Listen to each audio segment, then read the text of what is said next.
Okay, let's get started. So thanks everybody for tuning in to the 8th edition of the Lido Node Operator Community Call. There was a bit of a gap in between the first couple of this call and the previous call, but we're going to try to get back to our monthly cadence. So kicking it off, I'm just going to go over the agenda. I'm Izzy. I'm a Lido DAO contributor working in the NOM workstream. And today we have a series of guests as well as some presentations from fellow Lido DAO contributors. So first up, we have Will, who's going to give us an update on how the fifth onboarding wave for Lido on Ethereum is going. Then it's going to be followed up by Sasha and Max, who are going to do an in-depth presentation around the community staking risk analysis and bonding model that is being explored by Lido DAO contributors.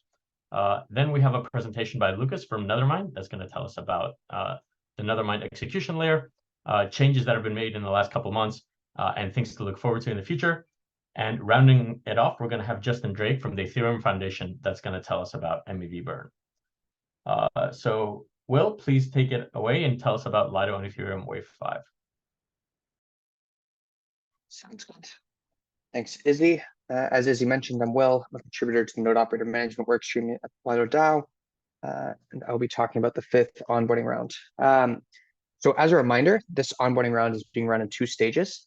Stage one had 14 eligible candidates that were assessed by the Lido Node Operators of Governance Group, or the LNOSG.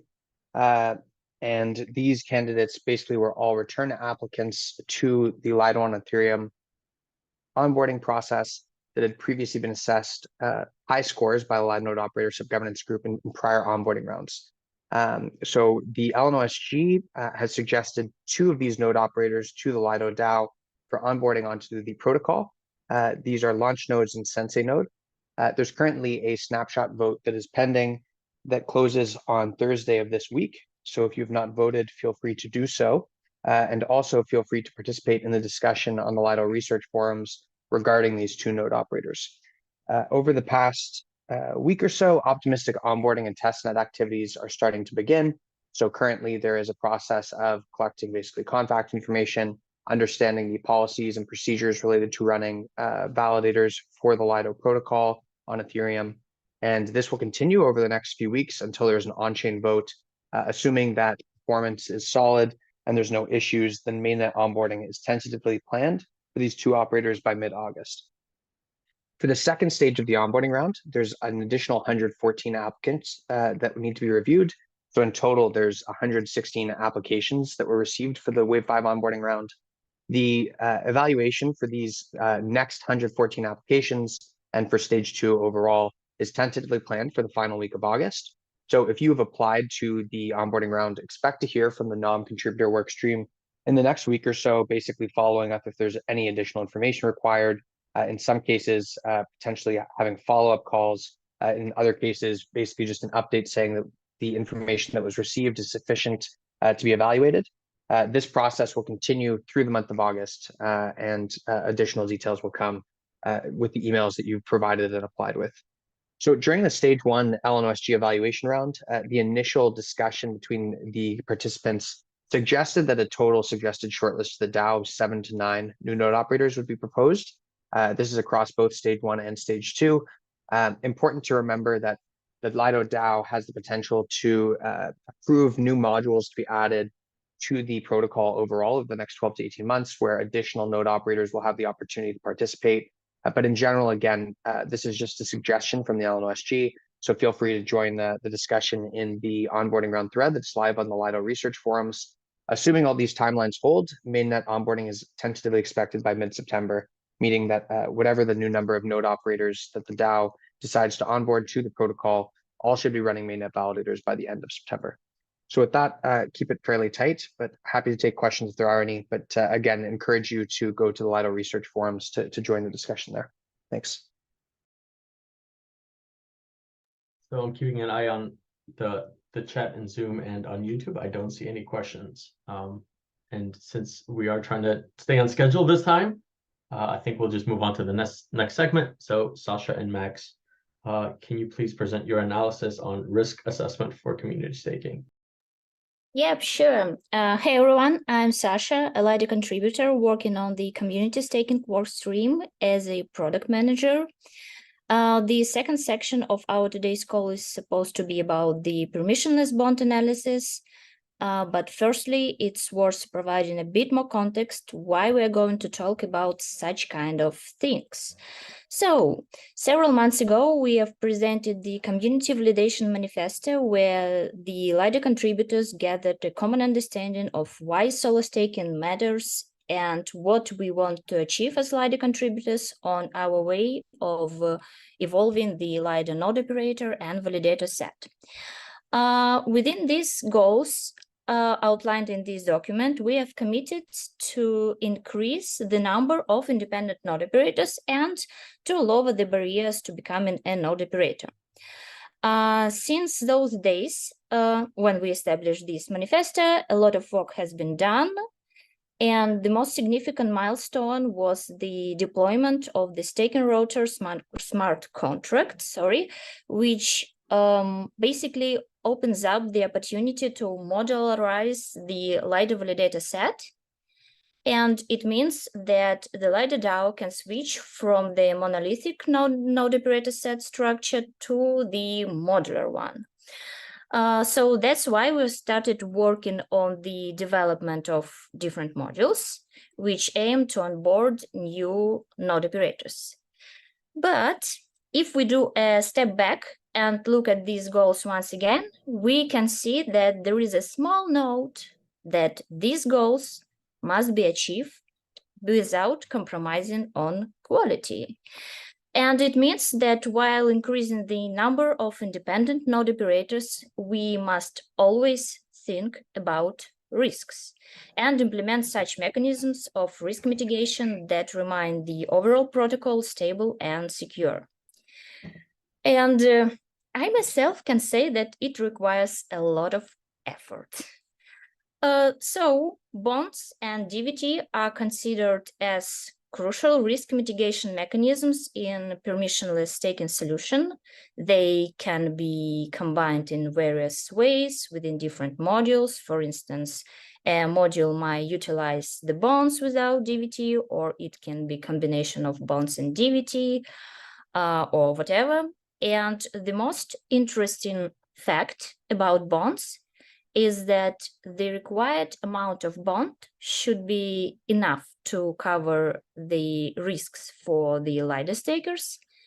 And in the same time, it should be affordable for node operators, because we remember that our another goal is to lower barriers to become a node operator. And how to reach this balance? So that's the question that Max is going to talk about. Yeah, Max, the turn is yours. Thank you, Sasha. Yeah, hey, my name is Max. I'm also a contributor, part of analytical stream. And with this explanatory talk about what we're going to do, we're going to dive into some details about the mechanisms of the first thing is evaluating risks involved in running a validator and ways to mitigate it. Of course, there are multiple ways to mitigate it, and we're focusing specifically on bond within this talk. I will be talking about risks, and mainly about risks involved with validator malfunction, whether it's going offline or slashing, or the risks of EL reward stealing by malicious actor rerouting the EL rewards to different addresses. Of course, all of these risks could happen unintentionally or intentionally, and all of these risks should be mitigated to facilitate all the needs and all stakeholders' expectations, not in terms just the NGO community, but also stakers and DAO. And there are different ways of mitigation, of risk mitigation, like bonding or reputation-based mechanism, or explicitly reducing risks with DVT. But for all of this, the first things we need to handle is the way to evaluate risks, and then try to build a mechanism that would reduce the risk exposure of our protocol. So the agenda is pretty simple. We would go by each of these risks provided here, talk about how we can validate the effect, how bond can mitigate the effect, and then talk a little about the complex risk of these damaging events realizing at the same time or consequently. The couple of words on assumptions. So to model the risks and damage and the evaluation, we need some assumptions on mechanics, which is basically that the node operator fully controls validator behavior and all the rewards and validator balance after exiting would end up on the protocol vault.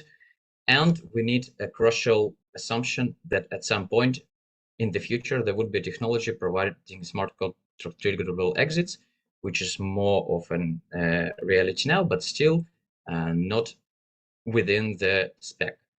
And also, to provide risk evaluation, we need to make some assumptions on the market, which is basically what situations or scenarios we are considering in terms of the damage to the protocol.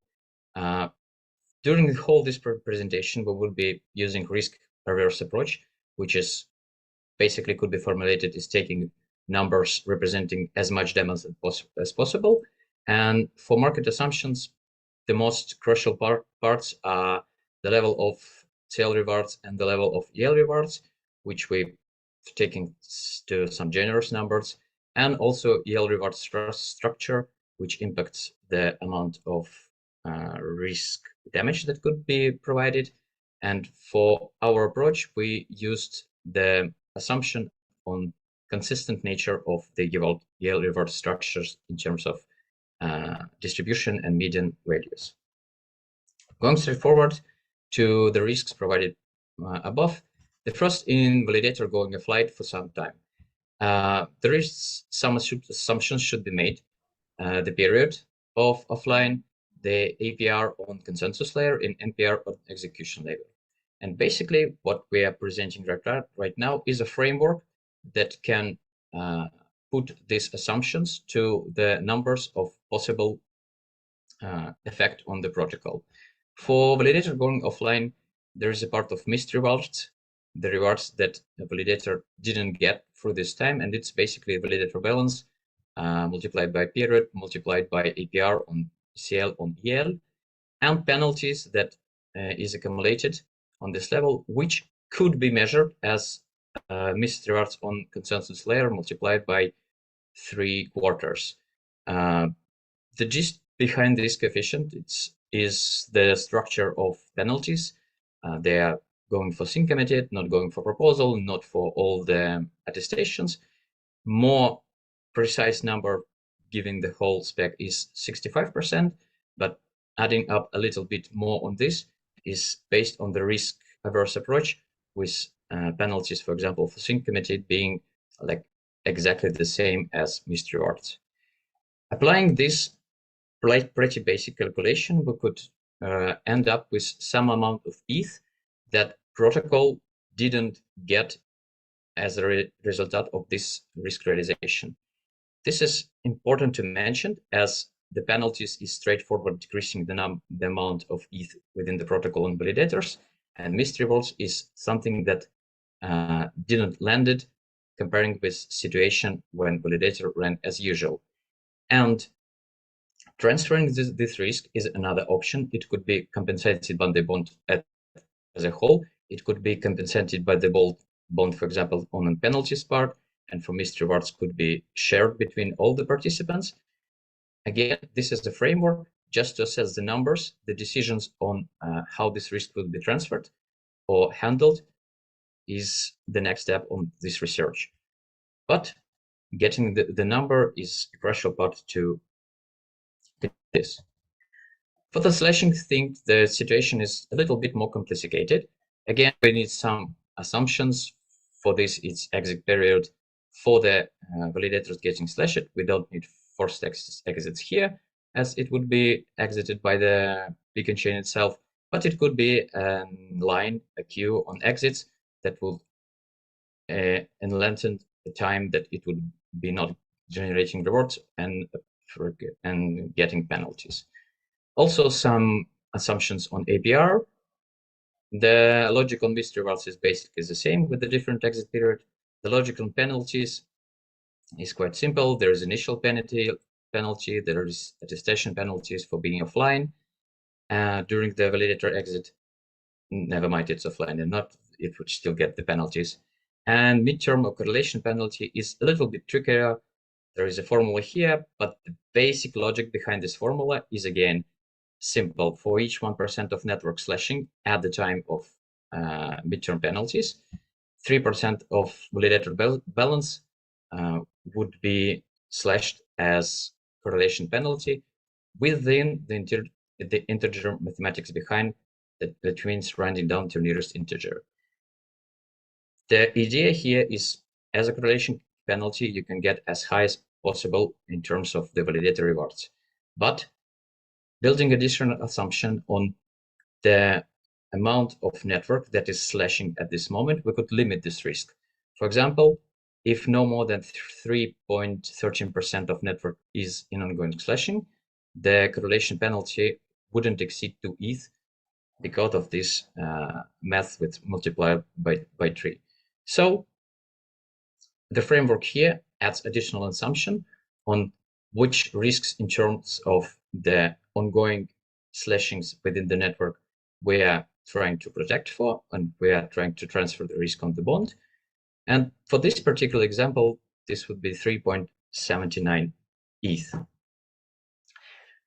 So the recap on assessment of first two types of risk is pretty simple. There is some assumptions that should be made that outside of the framework. That is a question of what risks we are trying to prevent and what risks we would take if this happened. Then there is an assessment part when we could calculate based on the assumptions the level of exposure to risk. And then there is an application. For example, this is the thing I've told before, with a pretty generous level of CL rewards and EL rewards, with an assumption that there would be no more than a year, at least, the technology for triggerable exits, that there wouldn't be an activity leak for substantial amount of time, and that we are not protecting from the case of more than 3.13% of network slashing within the same period. 4 ETH bond is enough to compensate the risk of going offline and slashing basically for any amount of validators.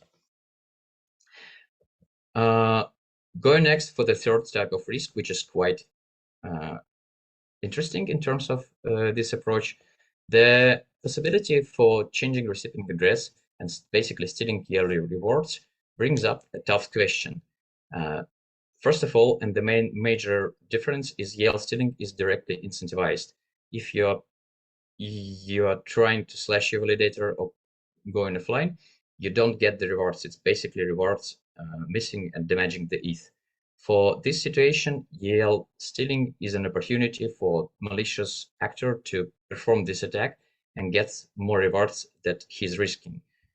And due to high variance in the amount of Yale rewards, basically no amount of bond as a mechanism could prevent this situation purely on economical sense if we're speaking about entity controlling only one validator and providing only one bond.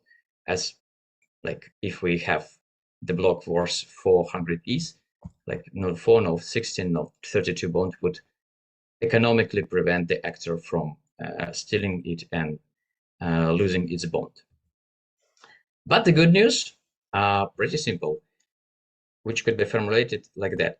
There is very, very, very, very, very small amount of blocks that worth so much ETH.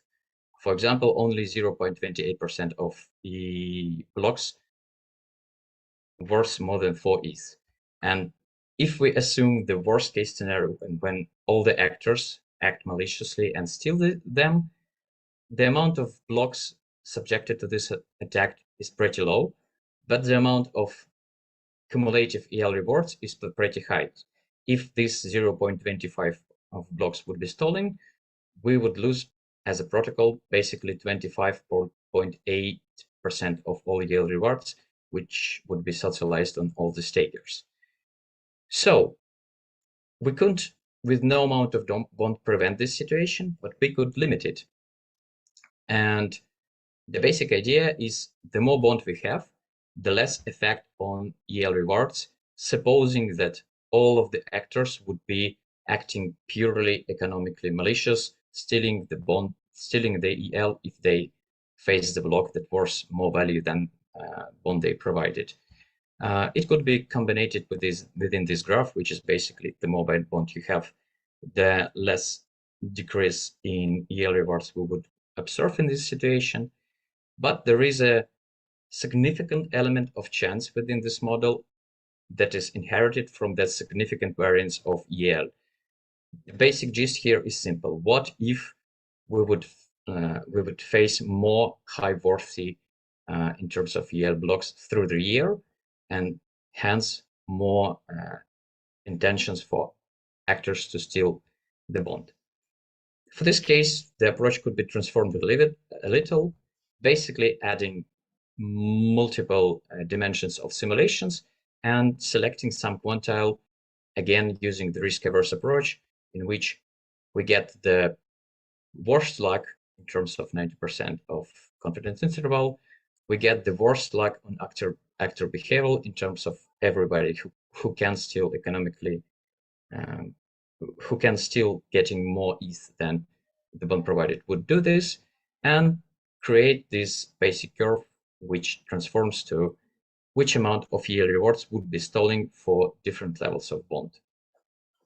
This is again a framework that could be used to assess the impact of this attack existing on the protocol. And elaborating a little bit on this, we can challenge the last assumption of percentage of node operators or validators that are subject to stealing. In terms of community staking, we're not going in with distributing all of 100% of stake on permissionless node operators. So applying the curve above to the percentage of node operators that are considered subjected to stealing, we could calculate the most possible amount of impact on protocol in terms of drop in APR and in terms of relative drop in APR, within an assumption on which part of the whole APR EL rewards are providing for. Again, using risk-averse approach, the more EL rewards are responsible for APR, the more prone we are to this attack, as its effects on the EL rewards. Basically, this is a framework to evaluate this, and the case for using it is making some assumptions on EL rewards structure, on share of validators that are subject to stealing, and level of risk tolerance in terms of confidence interval, using risk assessment, and evaluating which risks the DAO and the stakers and the community is okay to take if we don't have any additional mechanisms apart from Burn, which is of course not true, as bonding is not the only one mechanism. And yeah, the example here is based on the graphs above. For ETH bond, decrease in APR would be less than 0.027% with probability of 90% if only 5% of validators would perform ETH attack if opportunity occurs. So at this point, we've built the framework for evaluating 3 types of risks in terms of impact on protocol and in terms of how bond could prevent it or limit at least. But bringing this to mid-space and evaluating a little bit more, these risks could happen at some time, at the same time. So we should consider combining the risk scenarios and evaluating what would happen in this situation. And the basic gist is you can't steal EL if your validator is not running online. And validator being offline is worse than EL stealing on general level, because impactful EL stealing is really rare, and validator going offline is rewards not generated and penalties acquiring for the whole amount of time. So creating this the most dangerous scenario is the simple idea. Permissionless join, going offline until the time triggerable exits are arrived, and slashing at the moment they are just around the corner. So again, this is a framework that could provide you the instruments for evaluating this type of combined risks. And the first one is apocalyptic scenario, when all of the risks are going together with risk-averse approach on each of the assumptions. It's again assumptions on IPR, on time to triggerable exits, on the possible level of ongoing sessions, and times in exit queue, and the validators that are affected. With different levels of bond, we could receive the situations when the bond covers all of this damage, for example, 7 ETH for this, or the situation when bonds don't cover all the damage, and in that case, we face a APR decrease within the missed rewards not compensated with the bonds, which could be treated the same as increasing the fee, just to put the context. Again, this is an instrument that could provide this valuation, but basically this assumption are, as I worded them, apocalyptical. None of them, each of them are really, really rare and with low probability to happen, and happening of all of them at the same time is basically non-existent. Protecting from this type of risk would cost us too much in terms of market affordability. More realistic approach is getting to more realistic amount of APR, getting for more realistic amount of ongoing slashing, which is basically capped at 1%, which is huge. We never faced it in the history. And if ongoing slashing is less than 1%, the correlation penalty is 0 ETH. Adjusting a little bit time and exit queue for validators. And for this situation, the bond would cover all possible the risks. And this assumption on the share affected basically doesn't matter, because if it's 1%, 10%, or 20%, when the bond as a mechanism of risk transferring cover all the losses, there is no impact on protocol. There are multiple different scenarios with tweaking some parts. For example, if triggerable exits would come up only in 3 years and it's really impactful, or when the midterm penalty would actually appear, for example, some sys, if we want to protect from some Sybil attack. Even we could consider this effect if we go with a zero bond, because again, it's a framework, a tool to evaluate the risk. But I'll move to conclusion that is pretty simple. Risk assessment is a framework, a tool that could be provided to evaluate the different scenarios, and then the decision should be made not on the amount of bond of we should provide in terms of risks, but in terms of scenarios and actual risks that we as a DAO want to mitigate, and which are we willing to take because consider them non-existent in terms of probability. And of course, I'll say it again, the bond is just one of the multiple options that could be used to mitigate the risks analyzed within this framework. And thank you. If any questions in the chat somewhere else, I would love to answer them. Thanks for the presentation, Max. I don't see any questions in the chat. I have a couple that I'll try to go through quickly, but also in the interest of time, maybe we don't spend too much time on this, but looking forward to like seeing this fully fleshed out and posted perhaps on the forum so that people can like dig into the math and maybe ask specific questions when that's available. So one of the questions that I have, and actually I think like Dimitri brought this up in the Zoom call, and maybe Dimitri even wants to talk about this himself. I'm gonna wait to see if he's gonna unmute or not. No?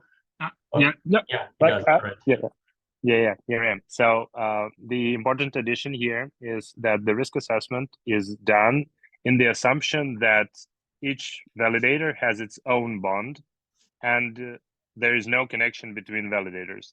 But the actual situation in most of the times is that one operator runs multiple validators. And if we're speaking about MEV stealing, one way to mitigate risks even better with keeping the same for ETH bond is to associate the bond not with the validator, but with the all validators of the node operator, and then make this combined bond a subject of a penalty application in case of huge MEV stealing.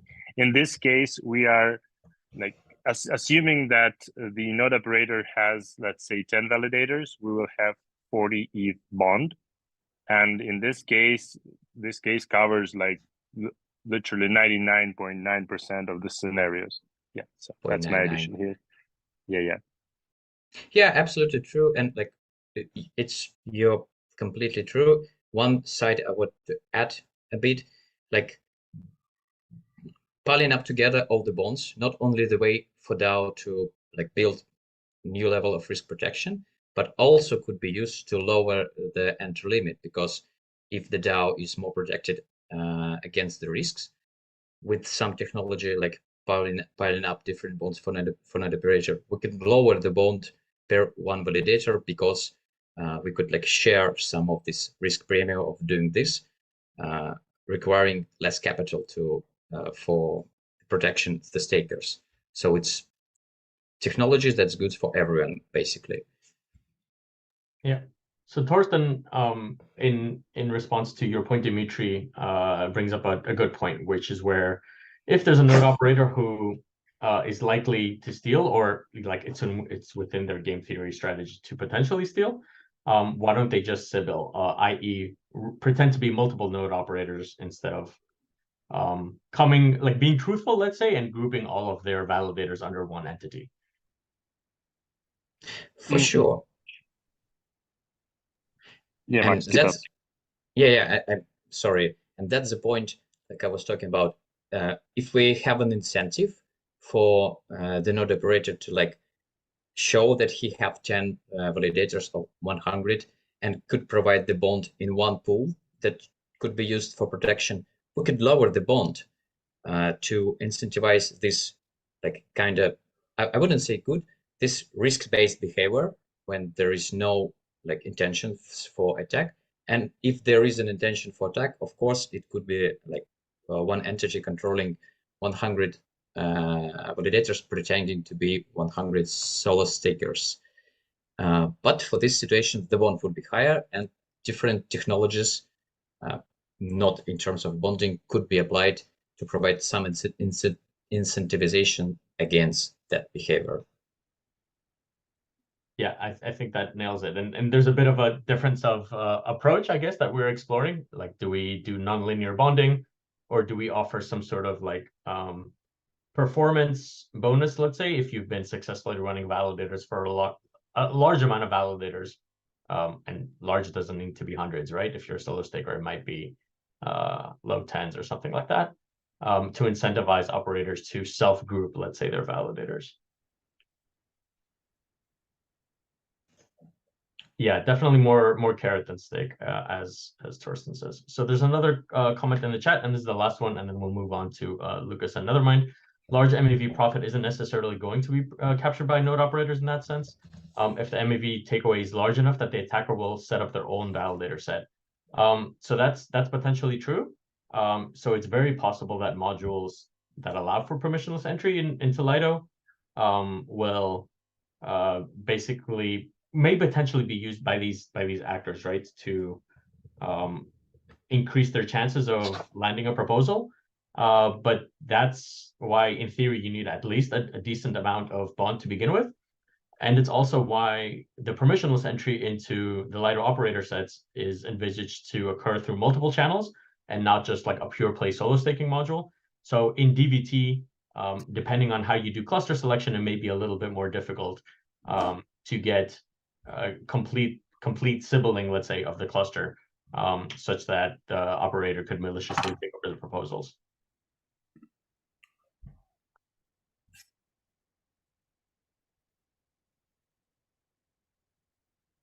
Yeah, the reason really, sorry, there's a question. If you think about why risk hacking or getting front run, ensure no leakage or detection outside of Lido, indeed, really like the only thing at risk there is the non-productiveness of that ETH that's sitting in the queue while you're setting up the validators, or while it's getting exited when you want to wind down the validator operation, because like nobody's going to trust you with a block going forward. But yeah, that's correct. But yeah, guys, keep up the questions. Feel free to throw them in the chat and we'll send them to Max. When the presentation and the analysis is available on the forums, we'll welcome diving into this in depth because there's still a lot of meat to uncover. Yeah, thank you for question. Yeah, Izzy, you mentioned that we're planning to publish this research on the forum with the base math behind, and all the comments, all the ideas is very, very welcome. Thank you. And I think I need to. Okay, thank you, enter the Max and stage. Sasha. So up next we have Lucas from Nethermind.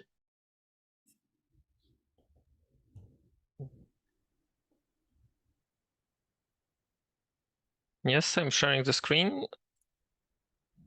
We can see it. Go ahead. Okay. So I'm Łukasz Rozmej from Nethermind Ethereum client. I'm a tech lead there. I'm also Ethereum core developer, and thank you for having me. So I will start with a very brief history. So you might see Nethermind popping out in different places. The company right now is around 200 people strong, but the number of people actually working on the client is smaller. It's just a subset of this team. And we started, Tomasz, our founder, started working on Nethermind Ethereum client in 2017. We had our first release in 2019, and I joined the team then. In between 2020, 2021, we added some our unique features that I will tell a bit later. But as you can see, we only started to grow the team a lot in 2021 and then 22 and now in 23. So we had quite a few things to catch up to, but I think we are catching up, or we caught up on almost everything. And now we have the manpower to create the perfect Ethereum client that we envision. So why I'm actually here? I'm actually here to promote client diversity. And client diversity can be seen in like few axes. So we can have node diversity on the network. We can have actual node diversity in the validators that are actually validating the chain and creating the blocks. And we can actually have node diversity in the builders, but with MEV, it's even more complicated to achieve that.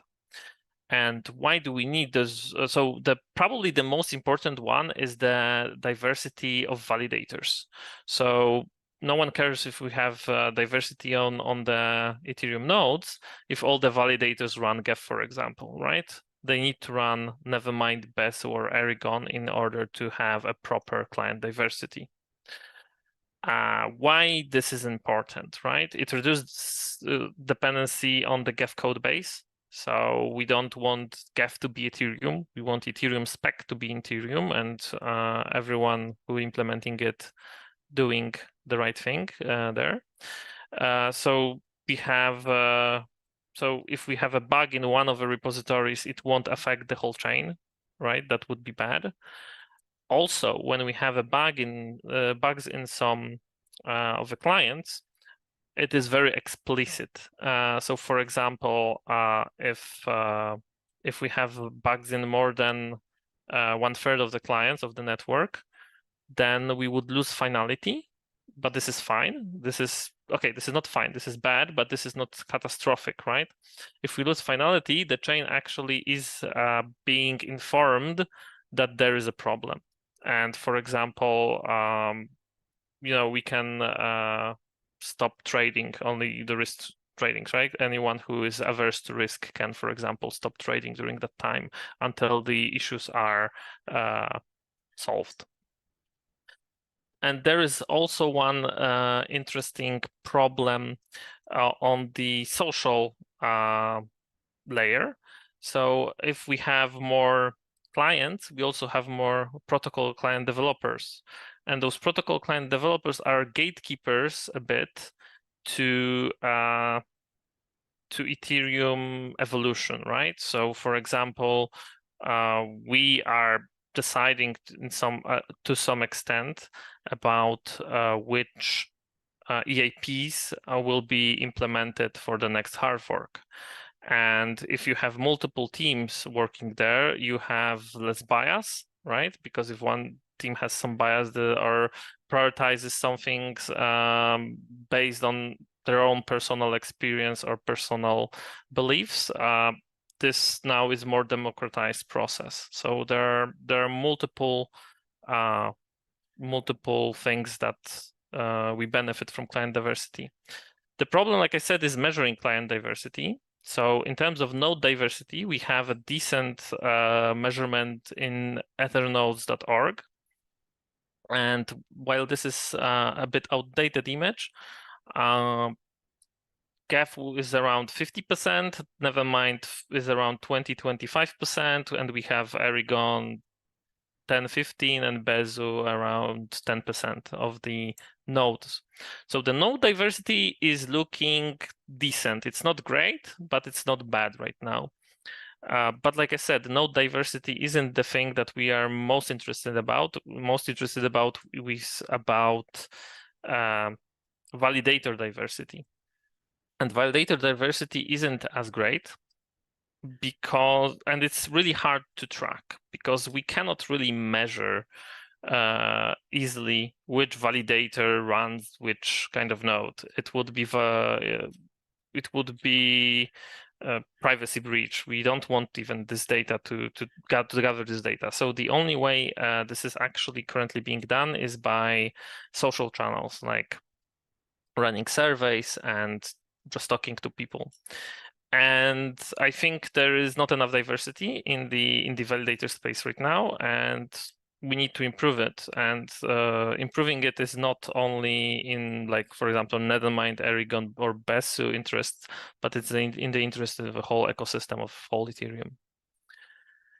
And now going to plug in Nevermind, what are our unique features? Why you should be potentially interested in going Nevermind? So firstly, we have super fast sync. Our sync is the fastest on the market. It scales really well. So on super fast machine, it's super fast. On fast machine, it's only fast. But it's on the best case scenarios, we can have a machine validating the chain in 30 to 40 minutes.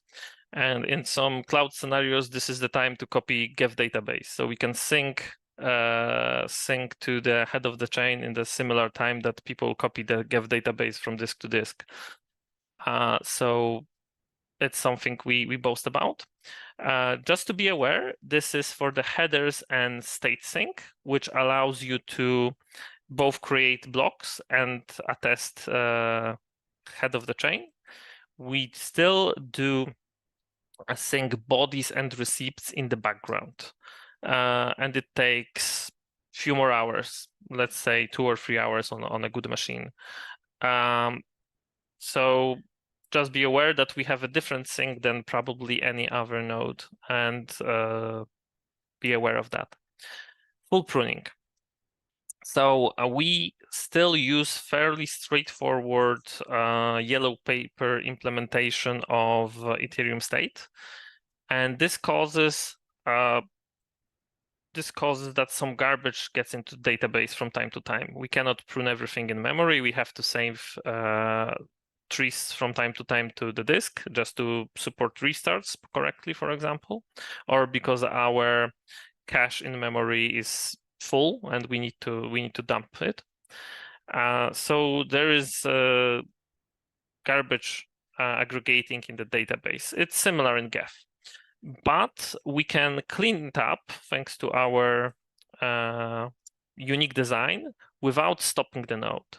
So you can configure your node, for example, that if your database is over, let's say, 500 gigabytes, right? Well, it's state database, well, it should be around 150. Then you will actually run the full pruning in the background without stopping the node, without missing attestations, without missing block production. And this will clean. It will take, again, dependent on the hardware, probably a few hours, but then you will have your database reduced. Another thing is our node is optimized for staking and for being a validator. So we are targeting stability, so the stability of running the node especially. So that's our top priority. So if we get any stability issues, that's top priority for the team.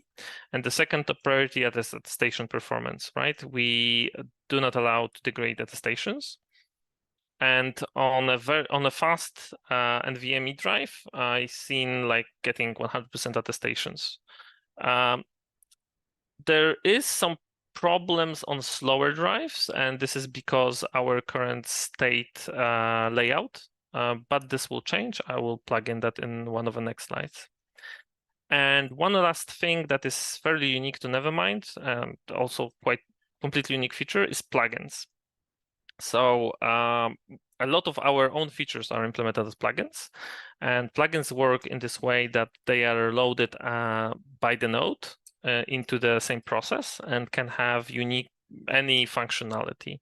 So this is not maybe needed really for node operators unless they are doing something quite custom, but I can imagine that you want to have a unique alerts, for example, for your node. And while you might be able to achieve them through JSON RPC and things like that, it might be easier just to directly integrate them to your node and get them from there. So for example, if you wanted to do something like that in Geth, you have to fork the Geth code, you have to maintain it, you have to build yours yourself. But for Nethermind, you can only build a simple plugin. You just drop it into the plugins folder, it loads, and you have additional functionality. And in the recent releases, and by recent I mean, let's say last half a year, we were focusing more on stability, but we also have a lot of performance improvements. So we were decreasing how much memory we use. We were decreasing how much SSD writes and reads we do. We were decreasing CPU usage where we can, or like optimizing it. And all of that was done to improve attestations again.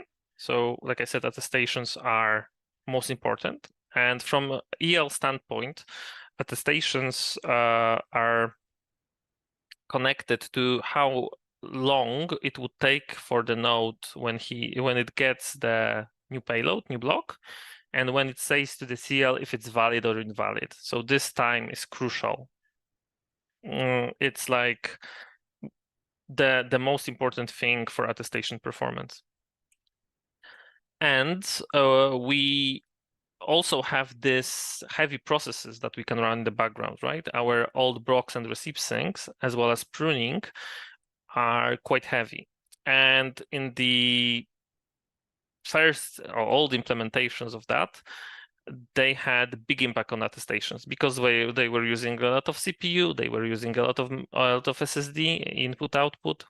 So they had a big impact on attestations, but we minimize this impact in recent releases. So you can have a more reliable attestation performance even if when they are running. Another thing is to decrease sync time and improve scalability. So sync time is directly scalable with your resources, right? So again, best case scenario, 30 minutes. But even if you have a slower disk and slower CPUs, and for sync time, it's also your internet connection is important. It's still really good. Increased stability, like I said, stability is the king.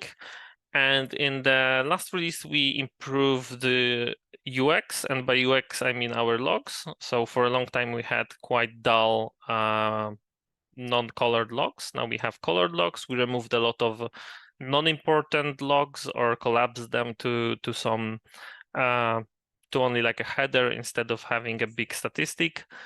And I think this will make logs more readable for new users, especially. Another important thing, what is the future of Nethermind? So a part of course, following all the hard forks, one of the biggest change that we are working all over a year now on is to changing our storage model. So like I said, we have a very straightforward storage model for now, but we are moving to a path-based storage.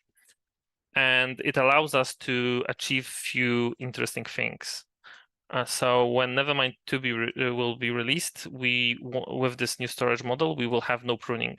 So no garbage will end up in database. It will be deleted, pruned on the fly when the block is being processed. Thanks to better reading patterns from the storage, we will have faster block processing, and this will enable us to get better attestation even on this slower hardware part, right? Especially, I'm meaning the slower disk, because that's the most important.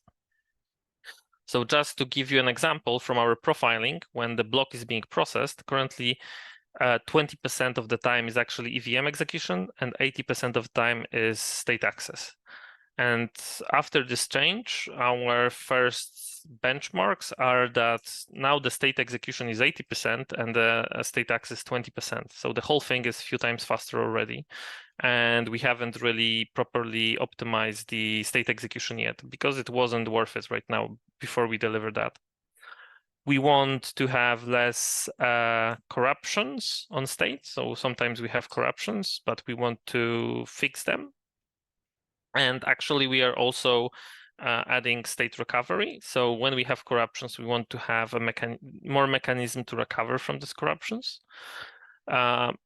Changing storage model won't directly do, but will allow us to do better archive node. So currently, we are not really competing in this regard. Erigon, for example, has a lot better archive node than us. But soon, I think we will be competitive. Serving snap sync. So snap sync is how we sync our state, and right now only Geth serves snap sync. Maybe Bezu does, but I'm not sure.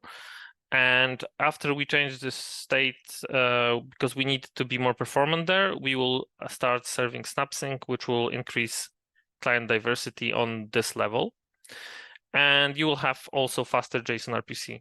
So anything from ETH call to anything that touches the state will be a few times faster. More optimizations, we are always looking for optimizations. And something plugin not for Nethermind 2.0, but for the future that is being worked on in Ethereum community and I think might be interesting for validators are Verkle trees. Verkle trees will come in one of the future hard forks. Not sure if directly after Cancun or maybe one more. But what they bring is something very interesting because they bring light clients. And light clients will be able to validate the block without having any state.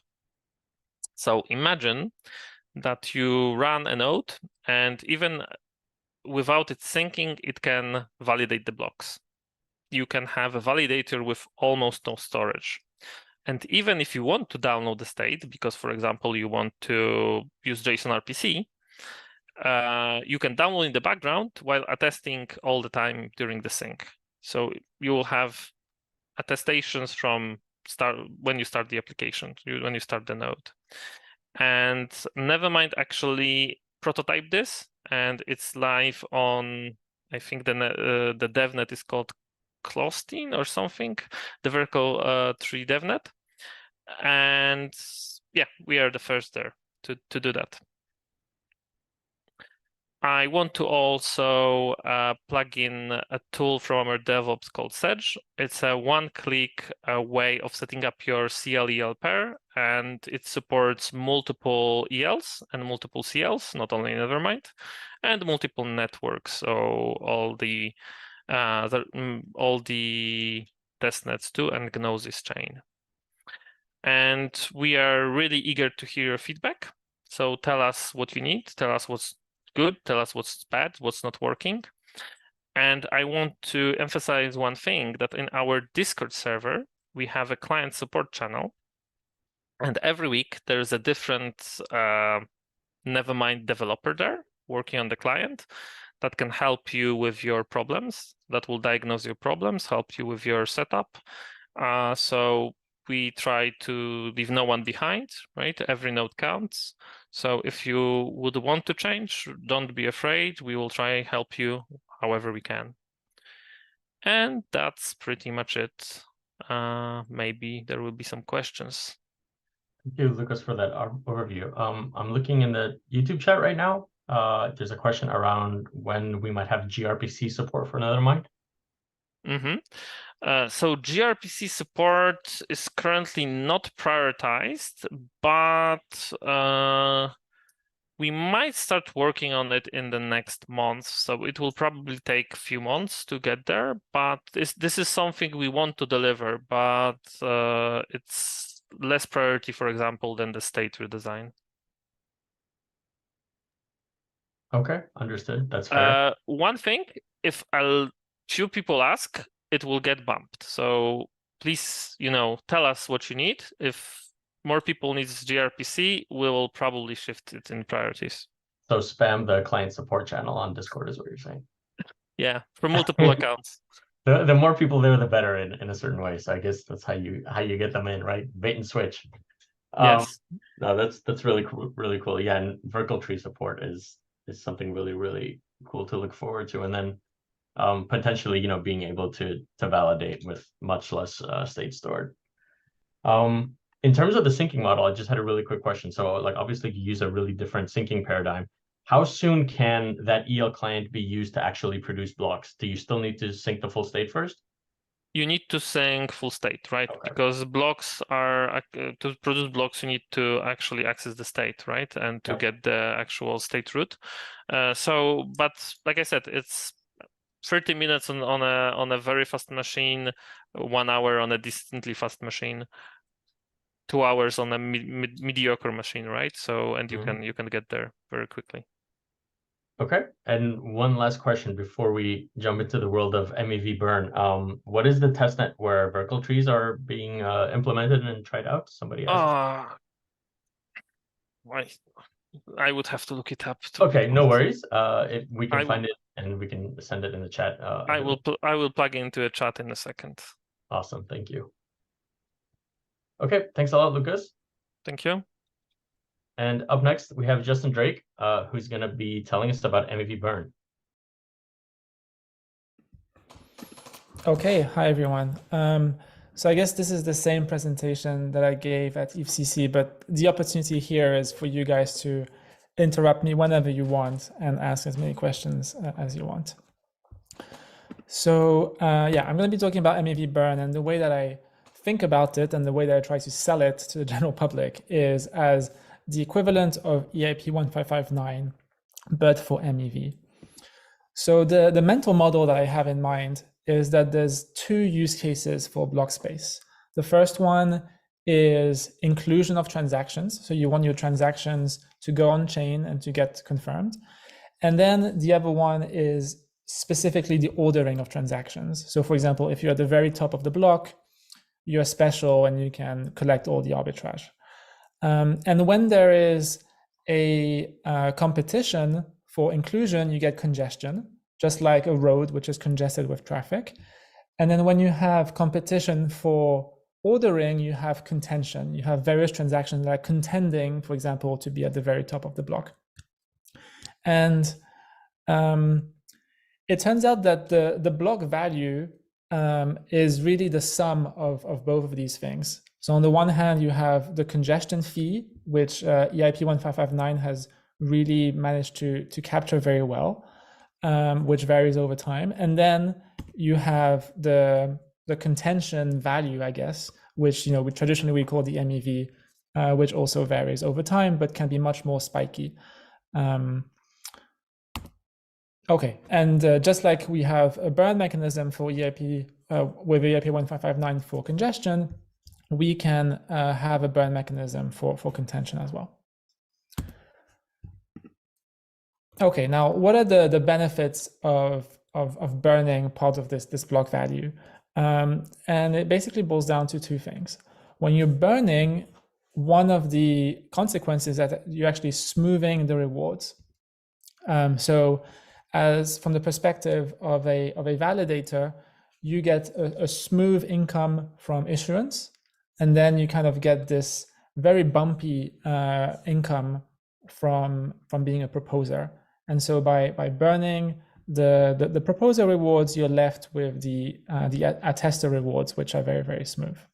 And that, as we'll see, comes with various security benefits, especially for staking pools, as we'll discuss. And then there's another kind of aspect of burning, which is redistribution. Like the cash flow of this block value, instead of going to the stakers as a community, as a group, it goes to ETH holders, which is a broader, wider group. And as I hope we'll argue, those has economic benefits, very similar to EIP 1559. Okay, so I just want to give you a little bit of intuition as to how the construction actually works, and I'm happy to answer any questions here. So before we do that, we kind of need to refresh ourselves on what is proposer-builder separation, because that is the context in which MEV Burn lives. So we have builders that submit bids. These bids are gossiped or shared with relays to form the bid pool. So the bid pool is either maintained by nodes in Enshrined PBS or maintained by relays in the context of MEV Boost. The proposer is able to access this bid pool and pick one of the bids. Generally, they'll pick the highest paying bid, or if they're censoring, they might pick the highest paying bid that comes from a censoring builder. They commit to the bid by signing it, by basically signing this block header, gossiping the block header, and this act of committing to the bid should give them a guaranteed payment as the proposer, either guaranteed natively with Enshrined PBS or guaranteed by the relays. And then once the proposer has committed to the bid, it's safe for the builder, the winning builder, the selected builder, to reveal the corresponding payload. And if we look at how Enshrined PBS specifically is implemented, well, at least the suggested design is to basically have various periods within a slot. So before the slot even starts, we have this bidding period where the builders submit bids to the bid pool. And then within the slot, there's these two phases that are kind of very important. The first one is the proposer committing to the bid, and then the builder revealing the payload. And the way that we make sure everything goes smoothly is that we invoke the attesters. We ask the attesters as a committee to attest to the timeliness, meaning that these consensus messages were gossiped on time. So we ask the attesters to commit to the timeliness of the proposal, which is this committed bid, and we ask them to attest to the timeliness of the builder's payload reveal. And the reason why I went to all this trouble to giving you all this detail is because MEV Burn is a very simple change on top of this picture, and here it is. So MEV Burn is the new added orange portions.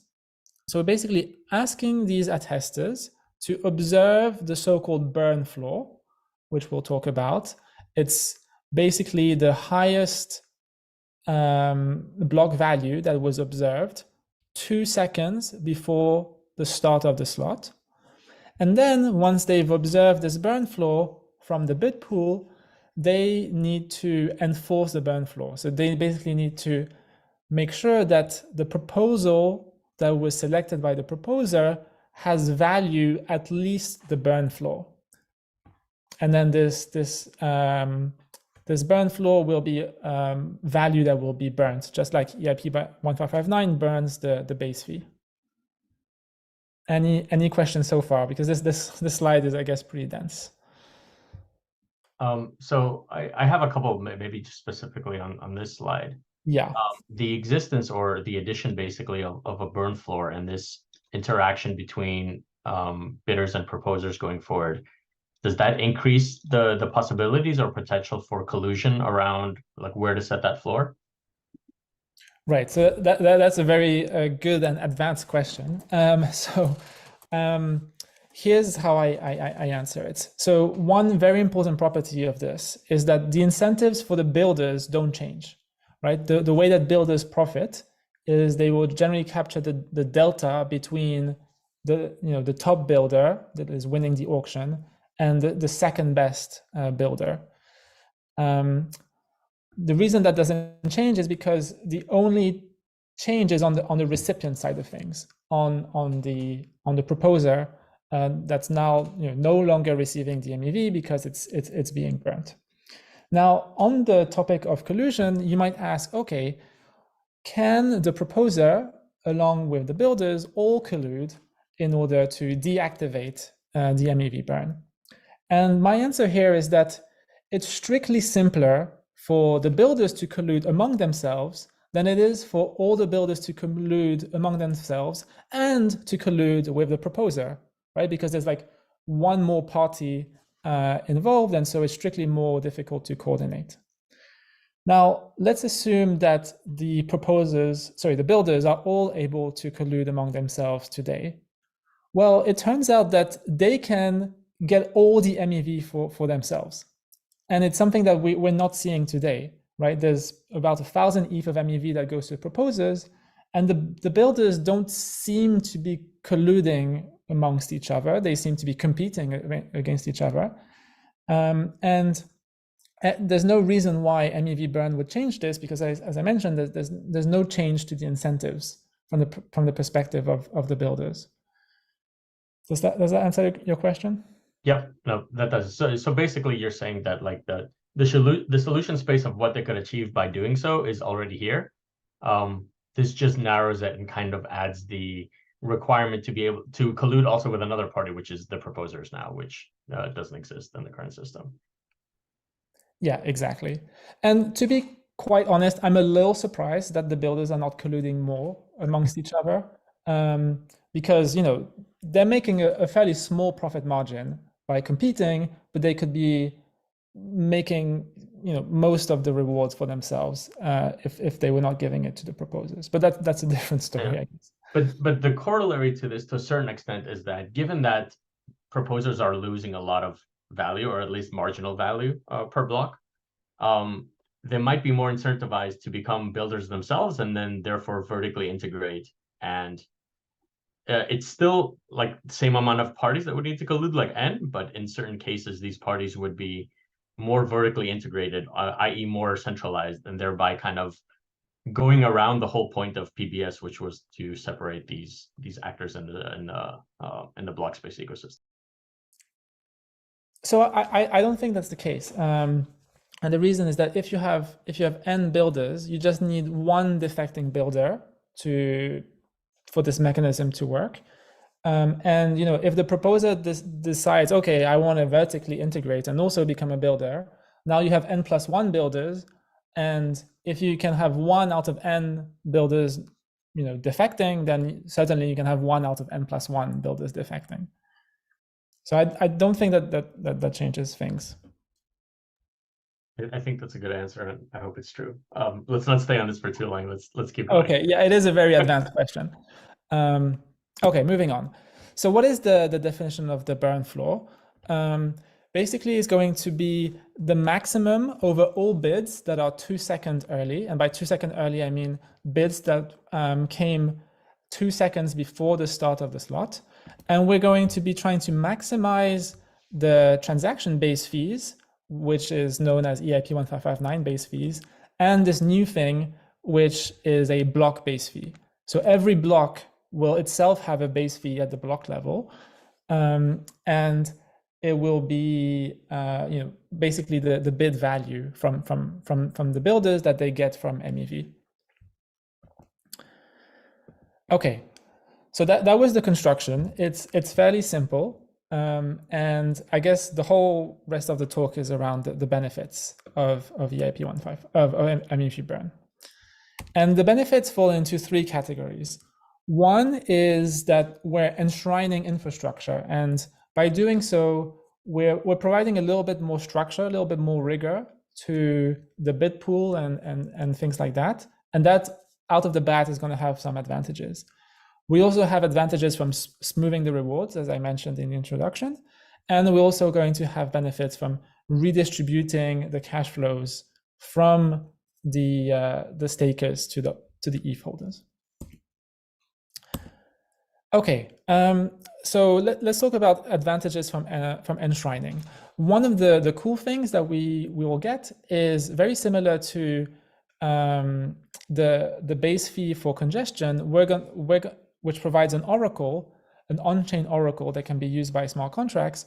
We can have a new oracle for contention. So just like Ethereum is aware of the value of its own congestion pricing, Ethereum as a blockchain can be aware of its own MEV. So nowadays, the bids from MEV Boost can be totally manipulated in either direction. So for example, a proposer could just pick an empty block, which has 0 transactions and 0 MEV, despite the fact that there could be a lot of kind of latent MEV in the system, which is not being collected. And what a proposer can also do is they could spin up a builder and create a kind of fake block, which has a bid of, I don't know, 10,000 ETH. And then this bid is just the proposer paying themselves, from the builder to themselves.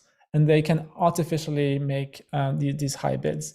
And so you can't use MEV boost bids as reliable data points and as an on-chain oracle.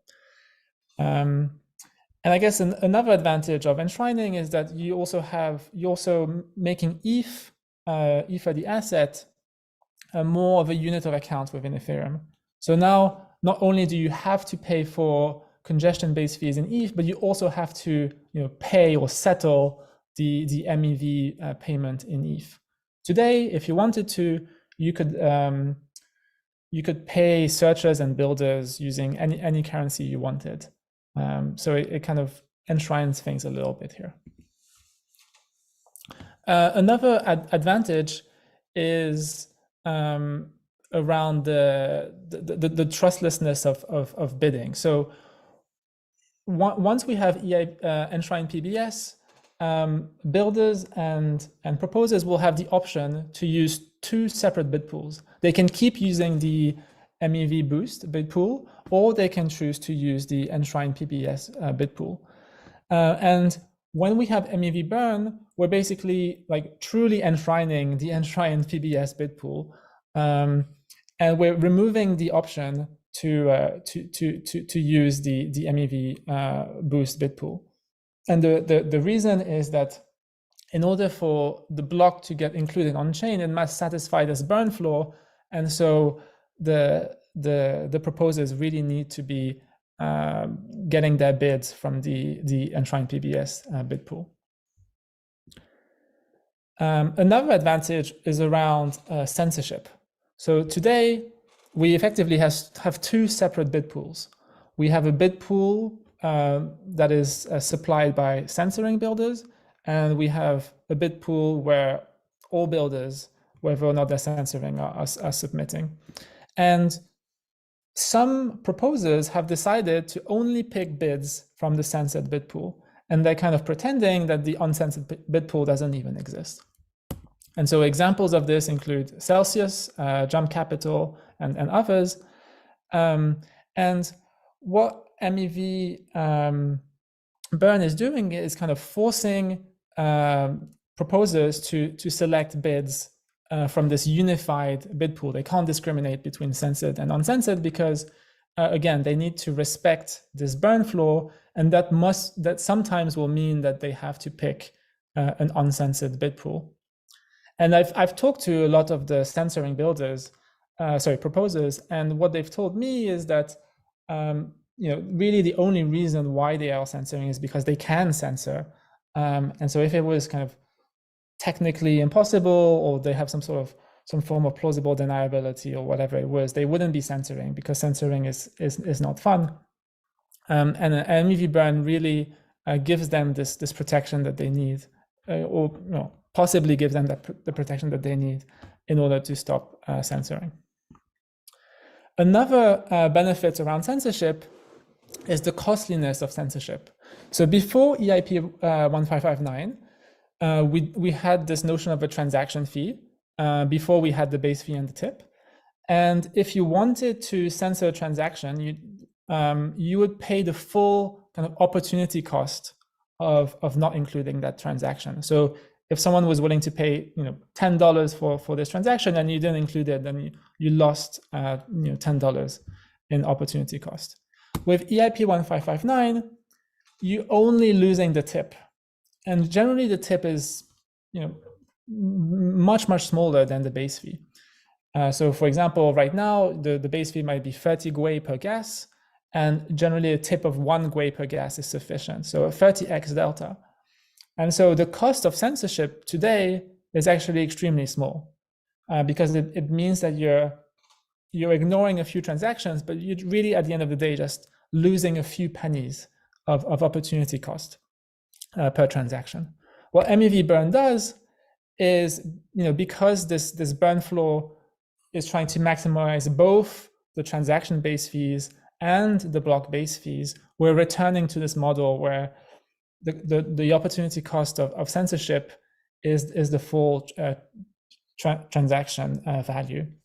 And if you really want to censor a transaction for a long period of time, not only do you have an opportunity cost, but it's even worse than that. You need to subsidize, kind of pay out of pocket for the burn in order to sustain the censorship over a long period of time. And that's assuming we don't have inclusion lists. Once we have inclusion lists, that's kind of yet another layer of defense against censorship. Okay, so that is the end of the first section in terms of benefits from enshrining. Any questions on this first section here? No, I think that's pretty clear. I really do like the message to make validators them again. That's definitely something I'm a huge proponent of. Right, exactly. They, in a way, discriminating from different bid pools is a form of sophistication, and we're just asking them to do the simplest thing possible, which is to just pick the top paying bid from the bid pool. Okay, so let's talk about advantages of smoothing, and those are relevant to the staking pools like Lido. So one of the features of MEV is that it's quite volatile, and there's a lot of variance, and the median reward is significantly lower than the average, roughly 3x lower on a block by block basis.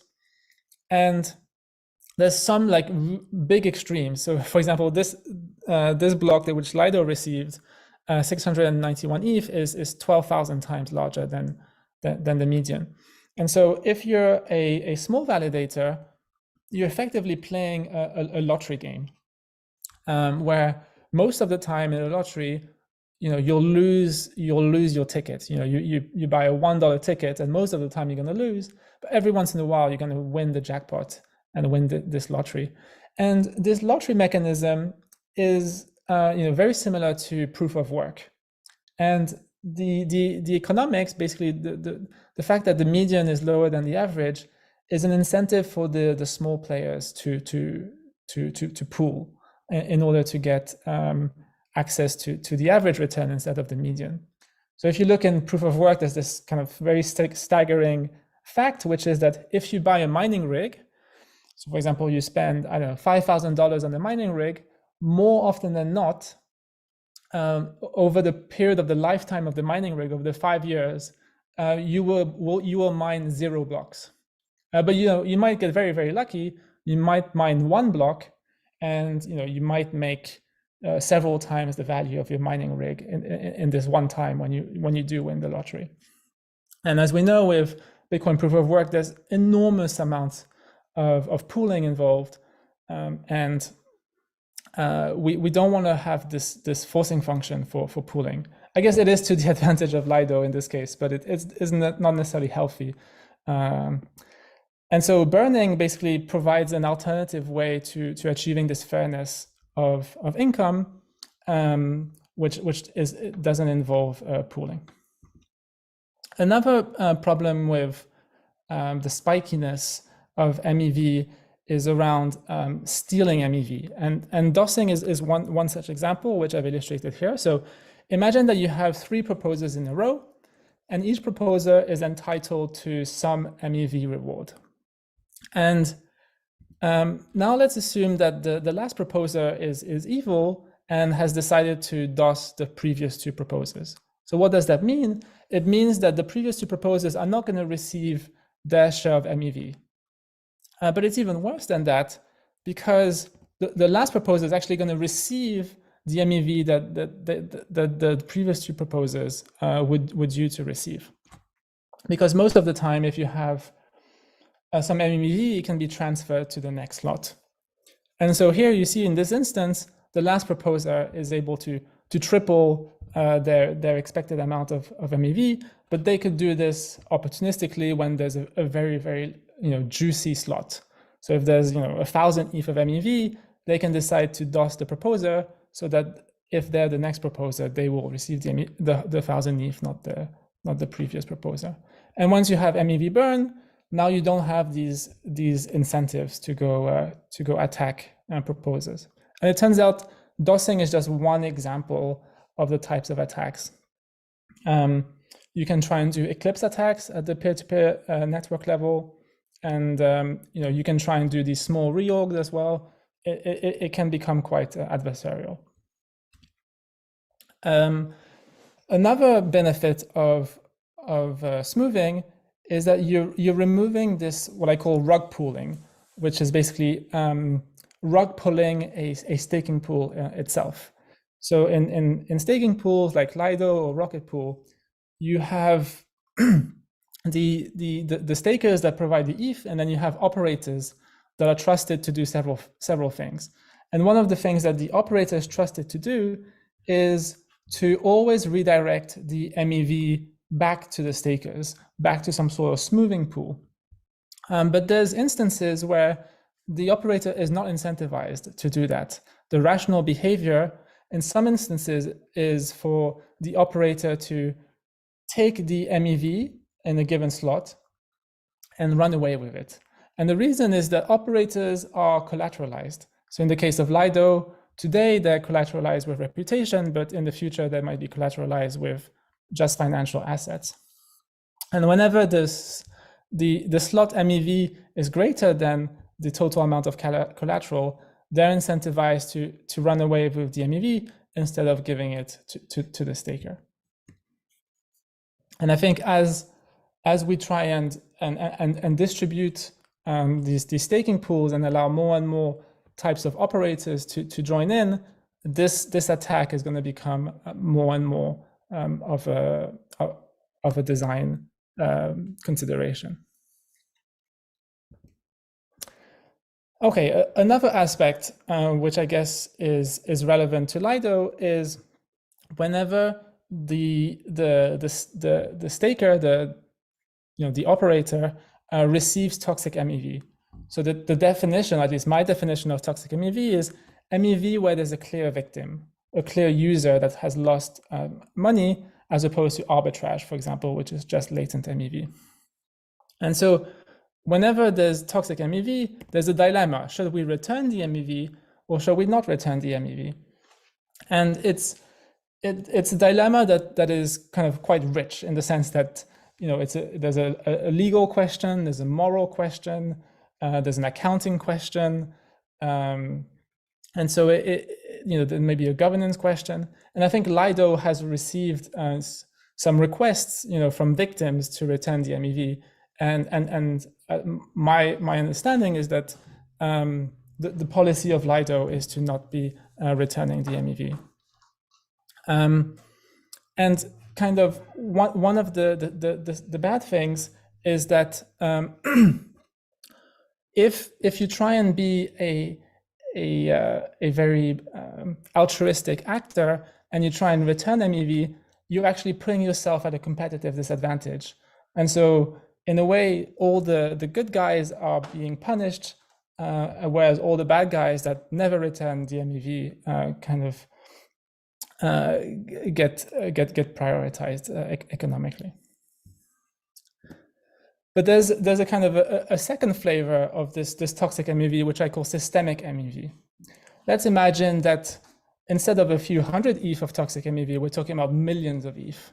And this could happen, for example, if one of the rollups gets hacked and there's like millions of victims. And so here, one of the questions we ask ourselves is like, what will happen if the staker uses this ETH to mount an attack? What will happen if Sasha, I'm doing a presentation right now. Sorry, that's my son. It could be that there's so much ETH that has been stolen here that we could find ourselves in a DAO-like situation where we need to use the social consensus in order to do a bailout, and that creates a fork, just like we have Ethereum Classic. And so by burning the MEV, we just completely remove these considerations around how to deal with toxic MEV. And then I guess a final slide on this smoothing aspect is that once we're burning the MEV, we're actually unlocking what I call stake capping. So we're basically making it feasible for the beacon chain to have a cap on the total amount of stake. And this is useful for a couple of reasons. The first reason is that it means that we can have a hard upper bound on the total number of validators, right? Because if, for example, we set a cap of 32 million ETH, and you need at least 32 ETH per validator, that means that in the worst case, we'll have 1 million validators. And validator capping is useful because it means that we can potentially have smaller validators. It means we can potentially reduce the 32 ETH to something like 8 ETH. It means we could potentially have shorter slots because we can achieve finality faster. And it might even be a stepping stone toward achieving single slot finality. Because right now, like the biggest impediment to achieving single slot finality is that in the worst case, we have these 4 million validators and we can't aggregate 4 million BLS signatures in one slot. But then another kind of interesting thing about stake capping is that we basically have a mechanism to burn the restaking proceeds, the yield from restaking, because not only do we have value that comes from congestion and contention, but restaking kind of adds a third component to the value of staking. And the way that stake capping would be implemented potentially is with a negative an issuance curve which goes down as you get very, very close to the cap, and it goes towards negative infinity. And so you'd be in a position where you have to pay for the privilege to be a validator, because you get to receive, for example, a restaking yield. And the reason why MEV Burn is important here is because it smooths things out, it removes the variance, and it doesn't exacerbate the pooling dynamic that I was talking about before. Because there's two components to the reward right now. There's the issuance, which is extremely smooth, and then the MEV, which is very, very volatile. But if you remove the smooth part, then you have even more volatility. And so it's important to smooth the MEV before we can even think of doing stake capping. Okay, so that was the end of the second section on smoothing. Any questions here? I do have a general question, which is like, what are the trade-offs? Because so far everything looks like super rosy and good, but maybe we can get to it at the end. Yeah, for sure. Yeah, let's talk about some of the trade-offs at the end. Okay, redistribution. So here it's all about redistributing cash flows from the stakers to the holders. And the way that I think about it is that today we have a surplus of staked ETH, and if you want to kind of look at this blue circle of staked ETH, it's composed of two parts. You have the stakers that are here because there's rewards from issuance, and there's some fraction of the stakers that are here because we have this additional reward from MEV. And the way that we've designed Ethereum is that it's meant to be secure even if there's zero MEV, even if there's no activity on chain, we still want the beacon chain to be secure. And actually that is where we were before the merge. Before the merge, you only had rewards from issuance. And so arguably, any kind of non-zero MEV that's going to the stakers is overpaying for security because we have this kind of security from issuance alone. And there's kind of two consequences of overpaying for security. One of them is around the balance of ETH between what I call economic security and economic bandwidth. So you have ETH, this pristine collateral money, which could be used for two use cases. On the one hand, it could be used for staking, economic security, or it could be used in context of DeFi, for example, stable coins and economic bandwidth. Now, imagine that we enter this massive bull run with tons of MEV. What will happen is that the beacon chain will absorb all the liquidity. Think of it like a sponge, because there's going to be so much rewards from MEV that all the ETH will go to the beacon chain, and there's going to be a drought on within DeFi land, within the EVM, and applications that need this economic bandwidth will have to pay a huge amount for it. So the cost of money goes up. And once we have MEV Burn, we have predictability on the total amount of economic security, as opposed to having a potential imbalance and potential unpredictability. And the second aspect of having this excess or this surplus stake is around issuance. So the way that the issuance formula is built is that the total amount of issuance is the square root of the total amount of stake. And so if we have a little bit less stake with MEV Burn, we're going to have a little bit less issuance. And so we're going to be removing unnecessary dilution for ETH token holders. And not only, so basically when we look at total economic efficiency of MEV Burn, there's kind of two components. It's a double whammy. On the one hand, we're reducing the issuance, which improves the scarcity of ETH for the asset, but we're also increasing the burn. And I tried to quantify these two things somewhat conservatively. And my estimate is that we're talking about, roughly speaking, 250,000 ETH per year of reduced issuance and 250,000 ETH per year of increased MEV burn. And so, yeah, it is a very significant optimization of, on the order of 500,000 ETH per year, which, makes Ether, the asset, more ultrasound, I guess, more scarce, and may increase the price of ETH. And then there's kind of this other kind of very interesting optimization, which is around taxes.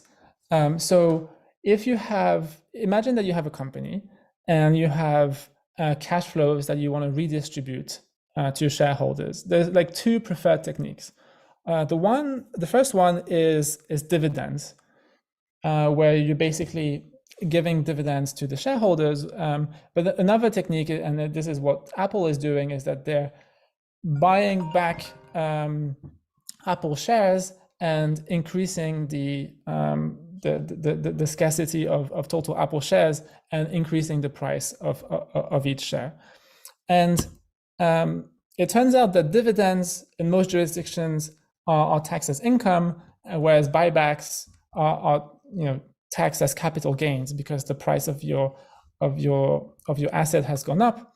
And I think in most jurisdictions, income tax is significantly larger than capital gains. So, for example, in the UK, where I am, income tax is 50%, capital gains is only 20%.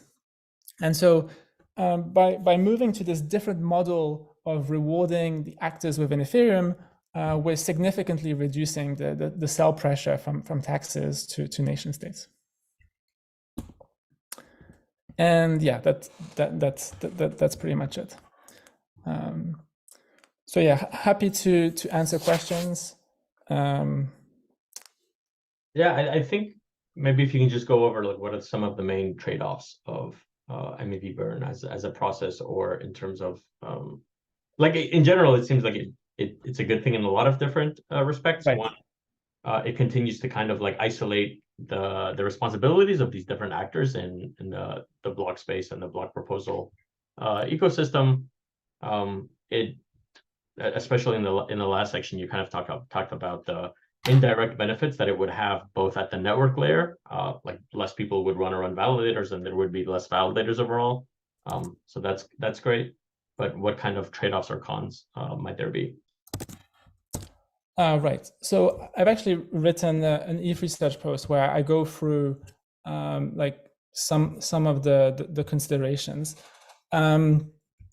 One of the downsides, well, one of the downsides, as always, is that this is, I guess, more complexity, more things that we have to do at the consensus layer, and we have limited amount of bandwidth in terms of what the client implementers and the researchers and the broader community can tolerate. And maybe you want to prioritize things other than MEV Burn. I guess more technical downsides. One of them is that there's a splitting attack.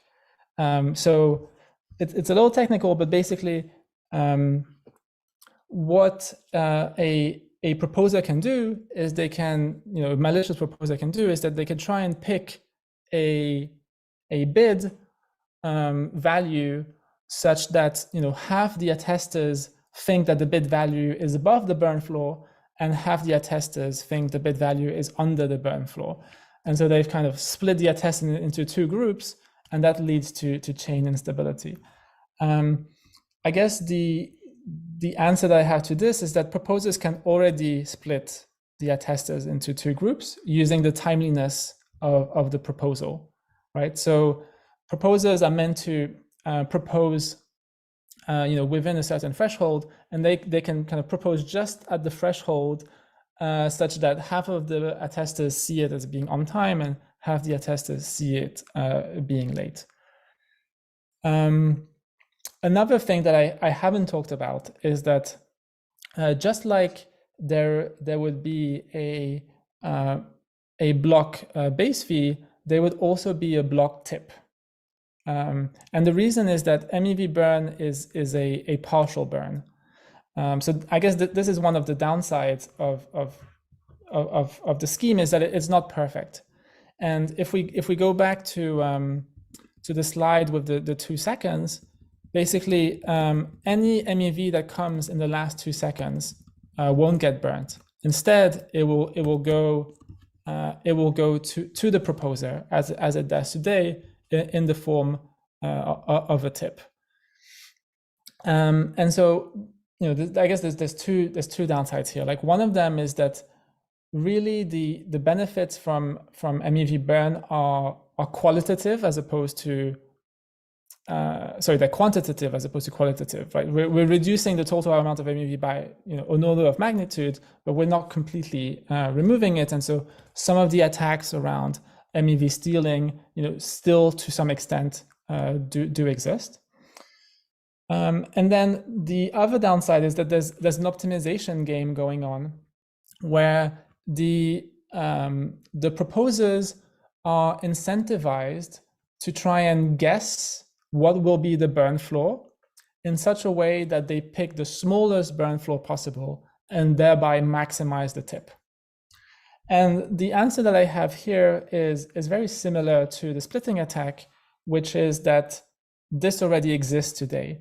So today, proposers are incentivized to be sophisticated by basically delaying as much as possible the proposal. So there's a threshold today, there's a deadline of 4 seconds, and it's to the advantage of proposers to propose as close as possible to this 4-second deadline, so as to maximize the total amount of MEV in their block. Of course, they take the risk of not making it on chain and getting reorged, but very sophisticated proposers will basically pick the time just right so that they still get included on chain, and they maximize the amount of MEV.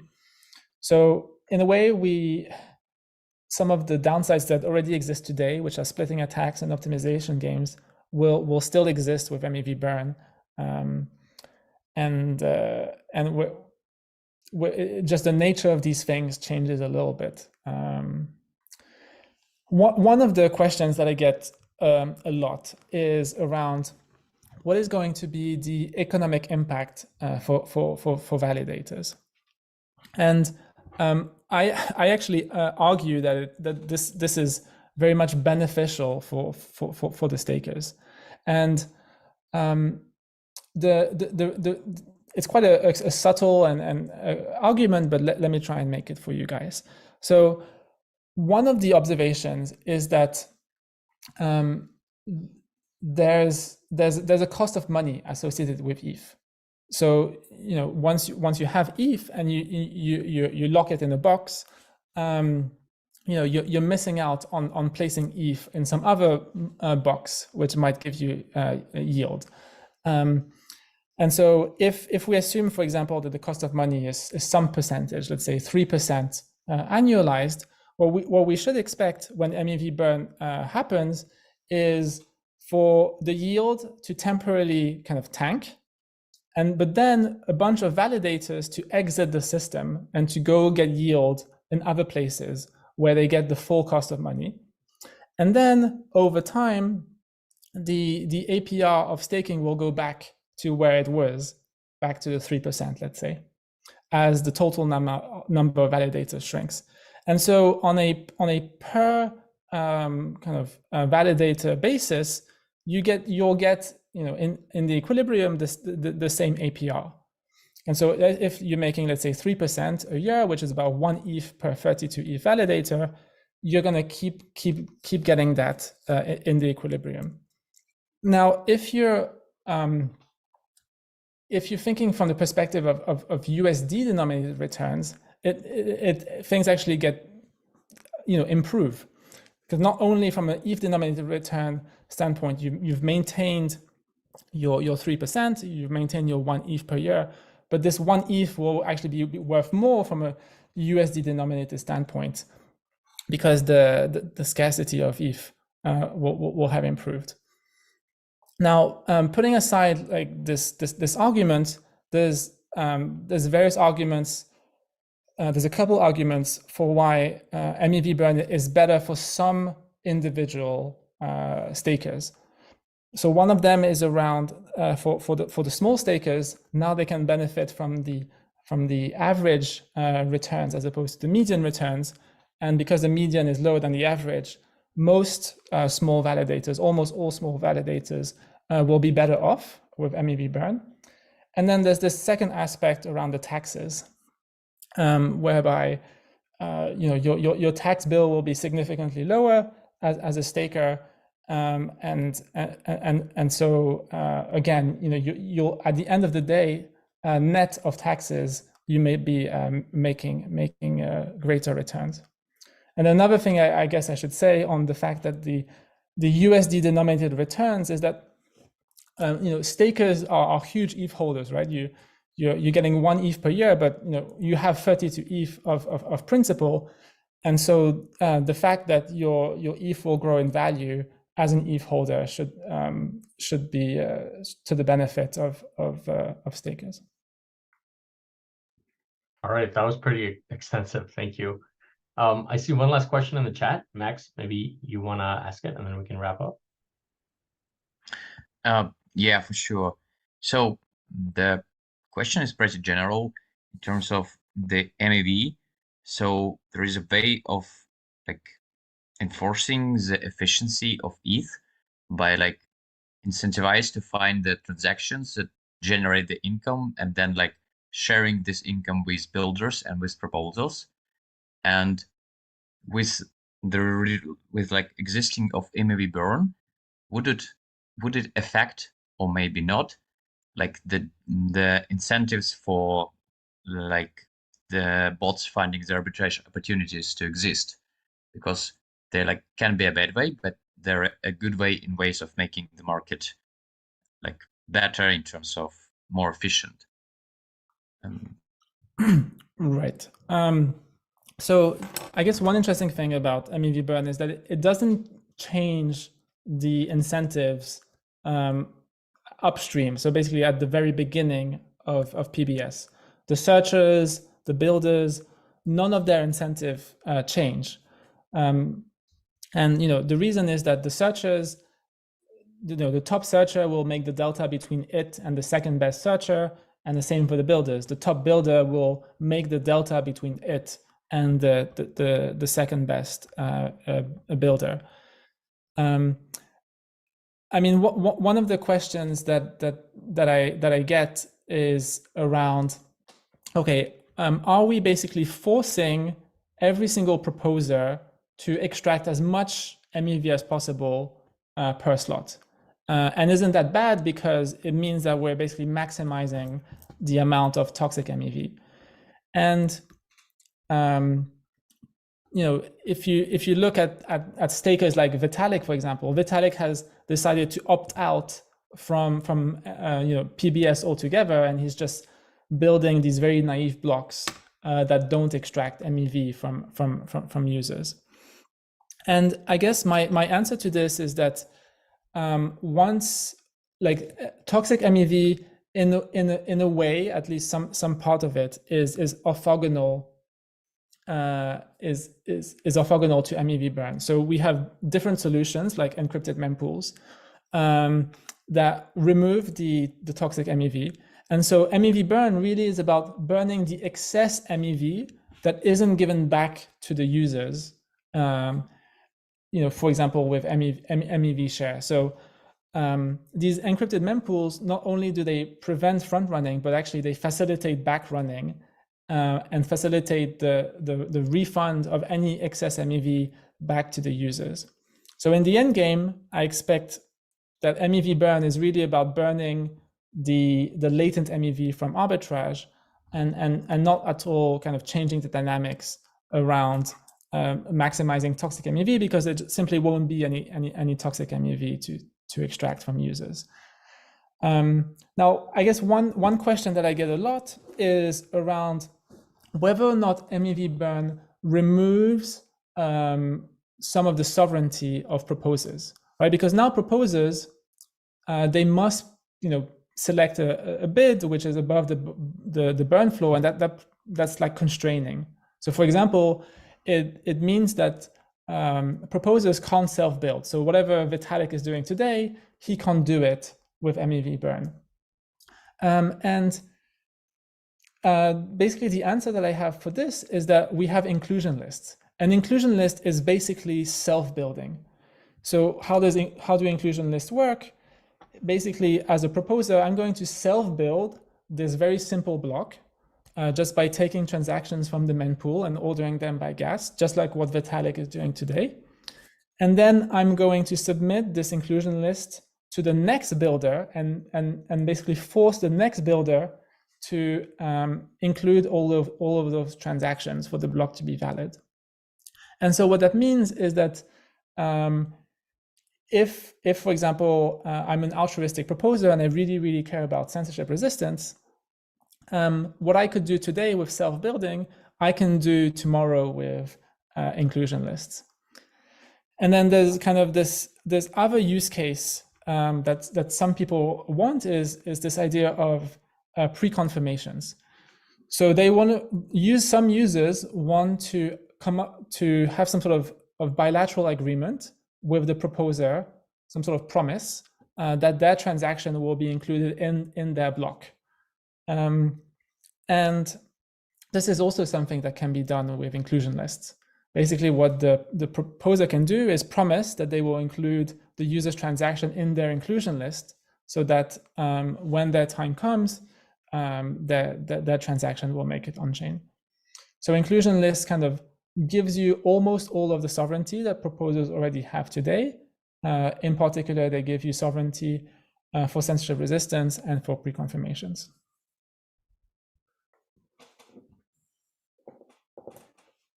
Awesome, thanks a lot for that.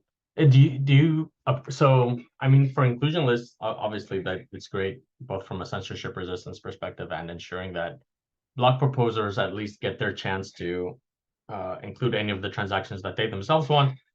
But I guess it removes the possibility, although I don't know why somebody would want to do this. Maybe they're an artist of proposing a completely empty block if they wanted to. Right. I mean, actually, they could propose a completely empty block, but they'd have to pay. They'd have to pay for it. Yeah. As if the 32 ETH wasn't enough, but yeah, okay. Right. No, that's great. All right. Thank you very much, Justin. That was really, really, really great presentation. Thank you so much, guys. I don't see any other questions, so I think we'll wrap up with that. Thanks everybody for tuning in. We'll try to do the next community call again in around a month's time, so probably the last or second to last Tuesday of August. Until then, please check out the presentations that will be attached as descriptions to this recording. If you have any questions, feel free to chuck them on the forums and we'll reach out to the authors of the presentations or the analyses and try to get you guys answers. Thanks a lot and have a good evening if you're in Europe, or morning if you're in the States, or I guess it's like 3 a.m. if you're in Asia. I hope you're sleeping. I don't know why you're up. Thanks a lot. Bye, everyone.